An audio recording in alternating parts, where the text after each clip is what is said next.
आप सबको नमस्कार। दिल्ली में कोरोना की स्थिति के मद्देनज़र कुछ अहम निर्णय लिए गए हैं। पहला तो ये कि कुछ दिन पहले, कुछ हफ्ते पहले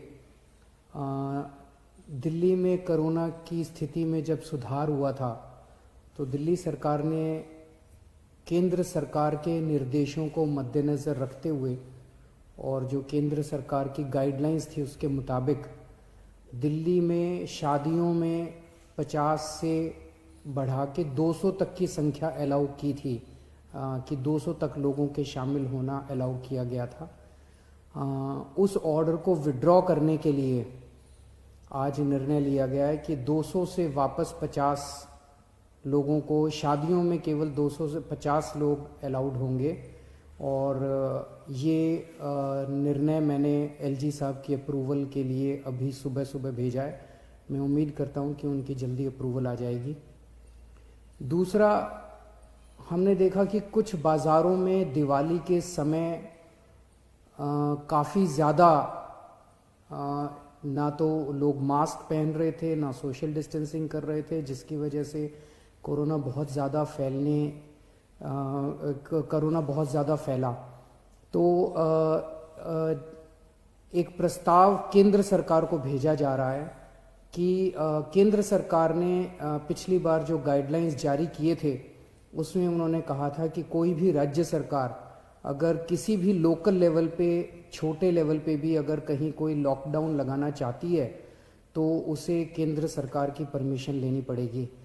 तो एक जनरल प्रस्ताव केंद्र सरकार की अप्रूवल के लिए भेजा जा रहा है कि अगर कहीं पे, अब दिवाली ख़त्म हो गई है, हम उम्मीद करते हैं कि बाज़ारों के अंदर जो इतनी ज़्यादा भीड़ थी वो भीड़ कम हो जाएगी और हमें ज़रूरत नहीं पड़ेगी।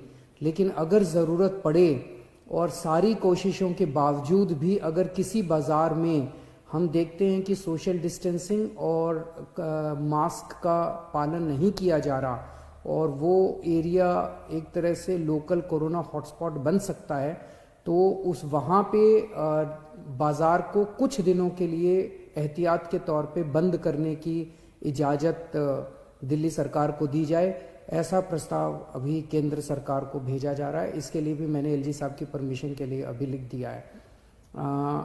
हम सब लोग, आप देख रहे हैं कि किस तरह से सारी सरकारें मिलके कोरोना की स्थिति को काबू करने की कोशिश कर रही हैं। केंद्र सरकार का मैं ख़ास तौर से शुक्रिया अदा करता हूं कि इस कठिन परिस्थिति में केंद्र सरकार ने दिल्ली वालों की मदद की है। और सबसे बड़ी मदद है कि जो उन्होंने 750 आईसीयू बेड्स और जल्द से जल्द बढ़ाने का उन्होंने आश्वासन दिया है। इससे सबसे ज़्यादा हमें लाभ होगा, क्योंकि इस वक्त बाकी सारी, मैं एसेस कर रहा था, बाकी सारी बेड्स अभी हैं, सफिशेंट हैं। कुछ अस्पतालों में, जो सबसे बड़े बड़े प्राइवेट अस्पताल हैं, उन अस्पतालों को छोड़ दे तो अन्य कई सारे सरकारी अस्पतालों में भी हैं और कई सारे प्राइवेट अस्पतालों में भी बेड्स की स्थिति ठीक ठाक है। लेकिन आईसीयू बेड्स कम होते जा रहे थे, आईसीयू बेड्स की संख्या लगातार कम होती जा रही थी। और मैं इसके लिए केंद्र सरकार ने आगे बढ़ के मैंने एक हफ्ते पहले चिट्ठी भी लिखी थी केंद्र सरकार को कि हमें तुरंत आईसीयू बेड्स चाहिए, और केंद्र सरकार ने इसको सकारात्मक तौर पे हमारे को वो किया। इसके लिए मैं पर्टिकुलरली शुक्रिया अदा करता हूँ।